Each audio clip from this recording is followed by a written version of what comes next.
सद्भावना city news Uttar Pradesh Uttarakhand आपको खबरों में रखे सबसे आगे।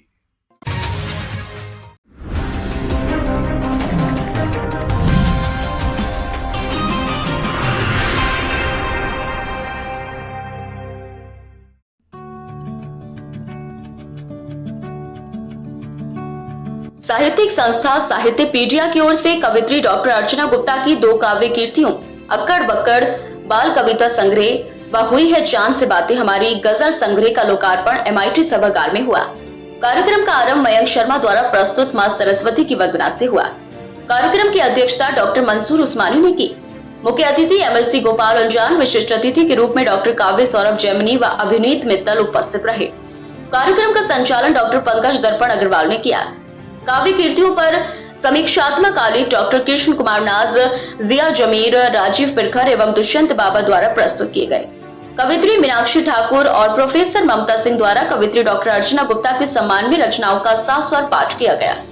डॉक्टर अर्चना गुप्ता के लोकार्पित बाल कविता संग्रह पर अपने विचार रखते हुए महानगर के रचनाकार राजीव पिरखर ने कहा, डॉक्टर अर्चना गुप्ता का बाल कविता संग्रह अक्कड़ बक्कड़ इस बात को स्पष्ट कर रहा है कि कवित्री ने एक अबोध परंतु जिज्ञासु बालक को स्वयं के भीतर जी कर देखा है, जो अपनी बात मुखर होकर समाज के सम्मुख रख सका है। इस अवसर पर डॉक्टर अर्चना गुप्ता ने अपनी कुछ चुनिंदा रचनाओं का पाठ भी किया।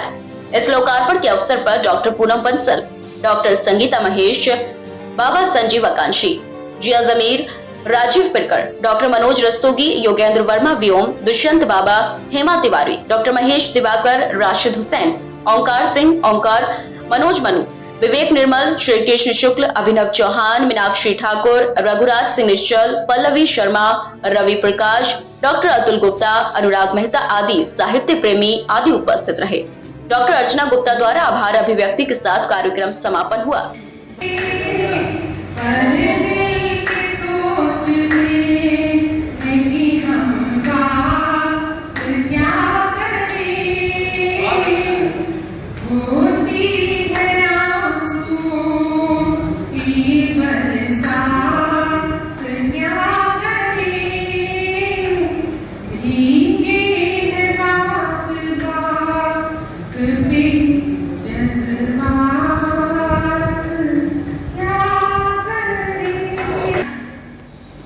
अगर कभी आप हिंदी साहित्य का इतिहास पढ़ें, महिला साहित्यकारों का इतिहास पढ़ें, तो आपको पता लगेगा कि सरोजिनी नायडू जी बहुत सर कोकिला को कहते। तो आप हमारी अर्चना जी को सुन लीजिए, आपने उनकी गजलों की गजल सुनी तो सर कोकिला, अगर उनको मनोरंजन की सर कोकिला, देश की सर कोकिला कहा जाए तो इसमें कभी होती है। सरोजिनी नायडू का बात करना है। और जब आप ये दसवीं बातें करती हैं, आपकी गजल में भी ये दर्शन है, गजल पढ़ रहा था, दिल के बाद ऐसे कुछ मैं कह दूंगी जिसके अंदर का पतवार हो नहीं है, कह दूंगी निश्चित रूप से आपके अंदर सुभद्रा कुमारी चौहान की तरह जो अभिनेता का पट है वो भी आपकी गजलों में, आपकी रचनाओं में। और बात करें नारी संवेदना की, तो कमला सुरैया एक मलयालम लेखिका नहीं है।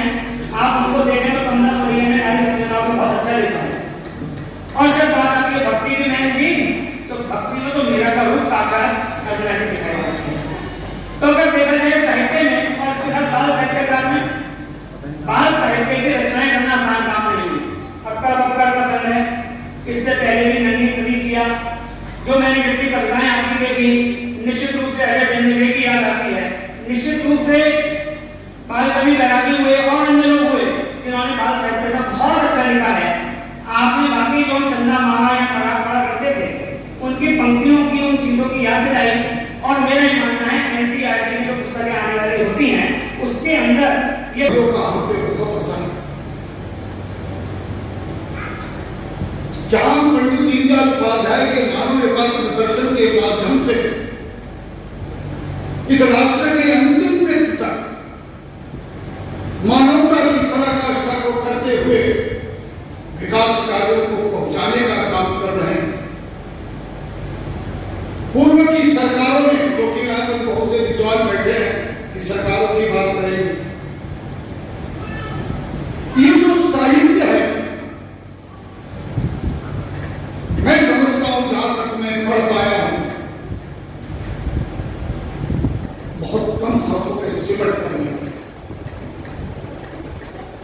या वो बड़े परिवारों के बीच में है या वो बड़े लोगों के बीच में, और धरती पर नहीं जहां उनसे प्रेम चलता। इस साहित्य को इस छोटे से सभागार में नहीं बड़े मैदान में होना चाहिए। क्यों? कुछ कवि भी विख्यात हो गए।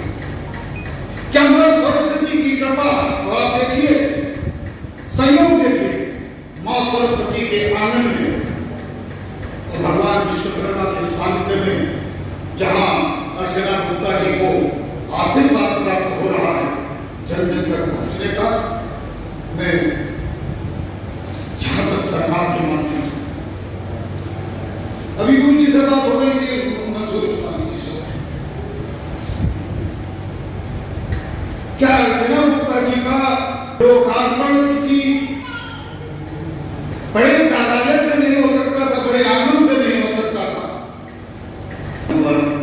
बहुत नाज है उसने एक नाम को भारत जाती ये अर्चना जी की किताबों का सिलसिला, ये बहुत खूब सिलसिला है। इससे पहले भी मैं कई बार आपकी किताबों में विमोचन में आया। पिछली बार नन्ही परीक्षिया एक किताब थी, वो मैंने जाकर अपनी पोतियों को दी। उन्होंने बड़े मनोयोग से, बड़े शौक से उन्हें पढ़ा और बाद में कई बार बताने किए कि दादा उन आंटी की अब कोई किताब अक्कड़ पक्कड़ पेश करूंगा। लोग कहते हैं कि हर बड़े आदमी के पीछे कोई महिला होती है या बिना होती होगी, लेकिन हमने तो अर्चना जी के पीछे रुकता नहीं। बेटे बहुत नायक इंजीनियर और एक संस्थान चलाने वाले बड़ी उपयोगी बातें उन्होंने बताई। भाई रमजान जी ने एक चिंता का इजहार किया कि इतने कम लोग यहाँ 1000 फूलों को निचोड़ा जाए तो एक छोटी सी शीशी की तरह बनती है। हमारा समाज के साहित्य संसार को निचोड़ दीजिए तो यही साहित्यकार की कि अर्चना जी और पंकज दर्पण भाई जब तक बुलाए लोग ना आए, जो लोग नहीं आते वो खुद अपना नुकसान करते हैं। तो चांद की बातें जो आज से हुई वो हमने आपकी गजलों में पढ़ी। गजलों की जो समीक्षा मेरे को भाइयों ने जिया जमीर और डॉक्टर कुमार नाथ वो की, मुझे बड़ा इंतजार था नाथ साहब का। बहुत सारी बातें मुझे समझ में नहीं आती, क्योंकि जब किताब लाते हैं वो वाकई में दुख तो होती है, लेकिन उससे हमें नवाबों को भी कुछ न कुछ उससे हासिल होना चाहिए। जो जानकारी है वो तो कर लेते हैं, वो समझ जाते हैं, पहले निकाल लेंगे, वो सब कुछ निकाल लेंगे। लेकिन जो आज का नया गजलकार है, जो हमारी आने वाली पीढ़ी है, वो चाहता है कि कुछ ऐसी किताब मिले जिससे वो कुछ गेन भी कर सकते, कुछ समझ भी सके, उसकी वो बहन निकाल सके। जोश की बात हो रही थी, उनसे मेरी काफी डिस्कशन इस किताब के बारे में हुई। तो वो तो खैर बहुत अच्छे है और इतनी नॉलेज और इतने मतलब प्रोग्रेसिव ख्याल रखे हैं, वो खुद चाहते हैं कि कुछ नयापन होना चाहिए। जरूरी नहीं है कि जो होता आ रहा है वही हो। उन्होंने भी कहा कि नहीं अच्छा ये बहुत अच्छा रहेगा, जो हमारी आने वाली पीढ़ी है उसको इसमें बहुत सहयोग मिलेगा। उन्हें वो बहन निकालनी नहीं पड़ेगी। बहुत से पहले ऐसे बहुत कम डिफरेंसेस है, बहुत ही मामूली सा डिफरेंस है जिसको वो नहीं समझ पाते। हालांकि मैं मानती हूँ सर ने बिल्कुल सही कहा कि बहन देने के बाद मेरी जिम्मेदारी बहुत बढ़ जाती है, क्योंकि हर कोई उसी पे उसको खोलेगा और मुझे उस पर खरा उतरना पड़ेगा। और मैंने अपनी तरफ से पूरी कोशिश भी की। देखिए परफेक्ट तो कोई नहीं पाता, ना सर मैं कहना चाहती हूँ वाकई में मुझसे गलतियां हुई होंगी और आगे आगे मैं उसको और करूंगी। लुत्फों का तो जो है वो हुआ होगा, कोशिश तो मैं उर्दू की नहीं हूँ, तब भी मैंने अपनी तरफ से बहुत कुछ सीखने की, बहुत कुछ जानने की कोशिश की है। इस बात का बिल्कुल ध्यान रखूंगी कि आगे मुद्दों की गड़बड़ नहीं हो और ऐसे ही मुझे आप लोगों का आशीर्वाद मिलता है। और जो बच्चों की जो कविताएं थी दुष्यंत भाई और राजू भाई ने बहुत प्यारी उसकी समीक्षा की, बहुत समय पर दिया, बहुत बहुत आभार।